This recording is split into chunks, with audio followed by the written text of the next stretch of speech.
and welcome to World Talks. I'm your host, Diana Skaya.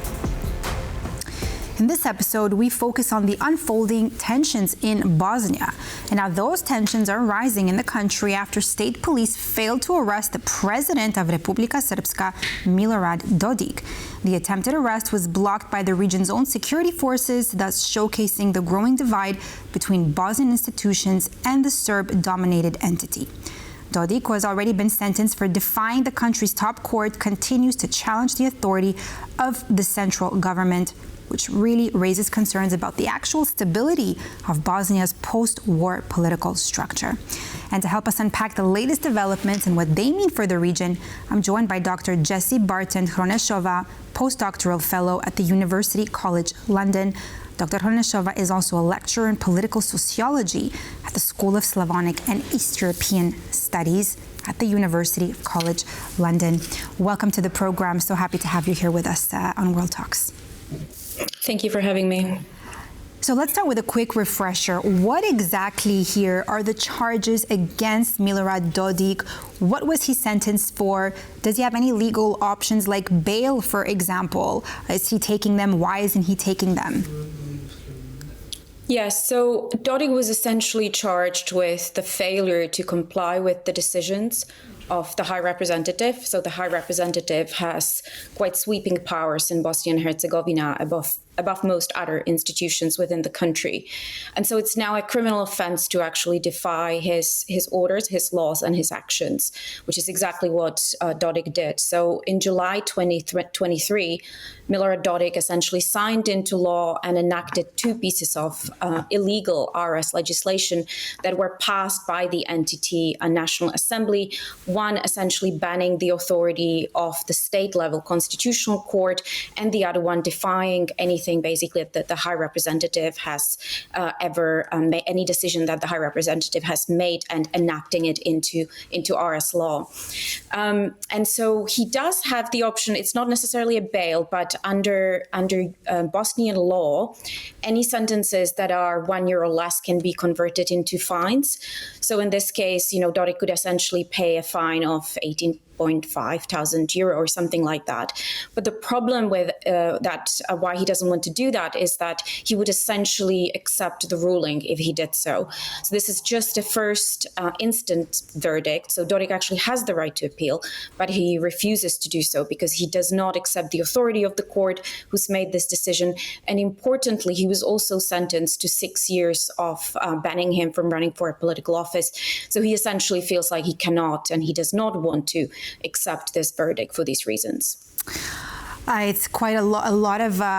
It's an interesting situation. But I mean, Bosnia, if I can just go back to that, seems to have two police forces. Can you tell us the difference? So there are actually more than just two police forces. And so maybe for your viewership, it might be interesting to understand that Bosnia is a highly decentralized state. So it has two entities. We've already been talking about Republika Srpska, so it's Bosnian Serb-dominated, but there's also the Federation of Bosnia and Herzegovina, unhelpfully called the Federation, which is the Bosniak-Croat part. And so these two constitutive parts are essentially the biggest parts of Bosnia, and they have sweeping authorities. There's also a district. So there are essentially three police forces at the subnational level, and then there are state level. So in Republika Srpska, it would be Milorad Dodik at the state level. So the authority that tried to arrest Dodik, that would be the Ministry of Security at the state level. Let me ask you this. I mean, with everything that's going on from the outside, it's really looking like some kind of slow motion session, if that's what we can call it. Is that what's really happening? I mean, is Bosnia's fragile, quote unquote, post-war balance starting to unravel? Well, essentially it is, but that has been happening for a very long time. It's been, as you said, slow moving for well over a decade. Dodik keeps pushing, he keeps testing the red lines, and he keeps pushing further. He's a really good example of a politician who did not start as a nationalist, but kind of understood, just like Viktor Orban, that nationalism can keep him in power. So he's been accusing Bosniaks, of not accepting the legitimacy of Republika Srpska. He's run a few dry run one referenda, one actual referendum on a national day in Republika Srpska that was deemed unconstitutional, and he's been defying all of the state-level institutions. So yes, Bosnia is currently under a huge constitutional challenge, and there are obviously fears of destabilization, but also about the fact that the entire kind of functioning, the threat of how Bosnia runs together might unravel. Doctor, hasn't Dodik also said that Bosnia is an artificial state? Yes, he has. He said that many times. That's been one of the key kind of points of his rhetorics. But, Bosnia is no more artificial than any other state that was created at the end of a war. And I think we know that very well in Eastern Europe. And so, the fact that he keeps saying that, Bosnia is dysfunctional, which it is, I think we can accept that, but it is certainly not artificial. It was created on the basis of an accepted agreement, which, now he tries to defend, but initially he was essentially against it. So yes, he does say that. However, it's not true. The EU's High Representative recently cut off funding to Dodik's party. Do you think that move is actually going to be able to hurt him politically?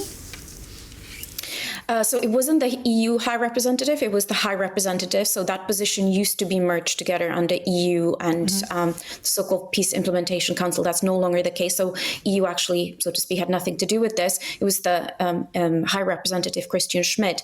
Yes, it can hurt him. Any kind of financial things can right now hurt Dodik because Republika Srpska is in economic dire straits. It's running really high debts. Last year, Dodik's party received over $1 million from the state budget. So the fact that, the party won't be able to run campaigns, it potentially won't be able to distribute salaries, it won't be able to, the party officials won't be able to travel, etc., can hurt him. And, once you start touching people's salaries, that can be really, really painful. But, Dodik has been under sanctions. The EU has frozen quite a lot of funding as well from the IPA funds for RS. And so far, he's kept going, mostly because ultimately it's the state level, paradoxically, it's the state level institutions that have to bail him out and that have been bailing out Republika Srpska and might have to do that again. How would you say that Moscow here might have influenced and actually given into Dodik's strength?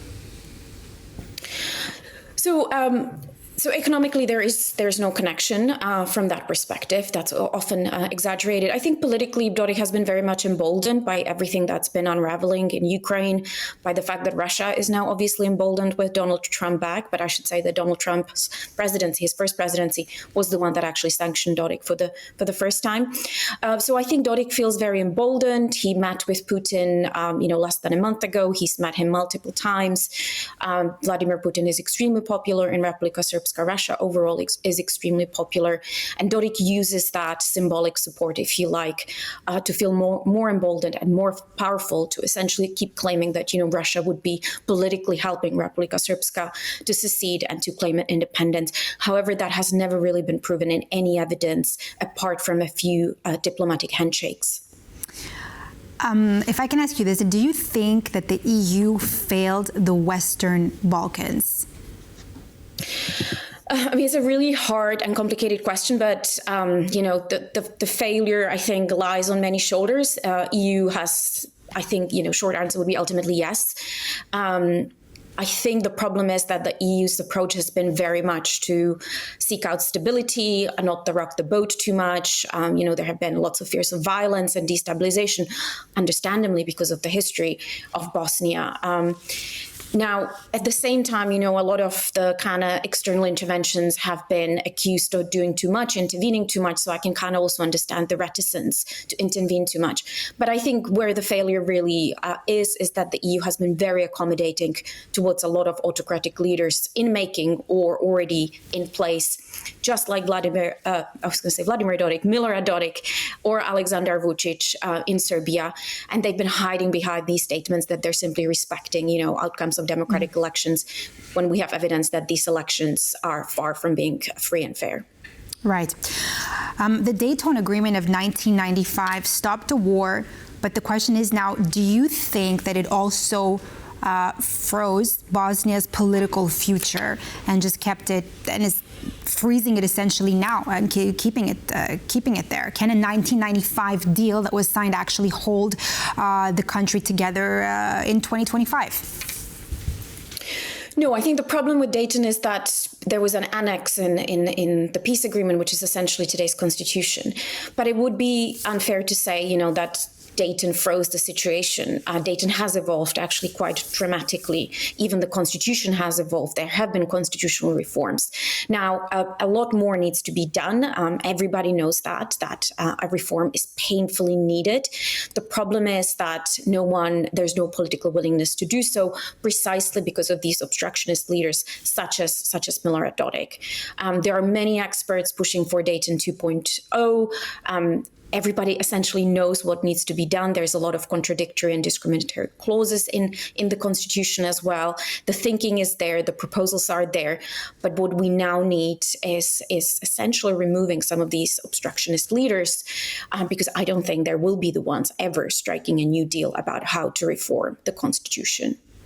Thank you so much, Dr. Jessie Barton-Hronešová, postdoctoral fellow at the University College London, for all your insights here this morning. World Talks. Thank you. And that's all for this edition of World Talks here on TVP World. I'm Diana Skaya. Thanks for watching.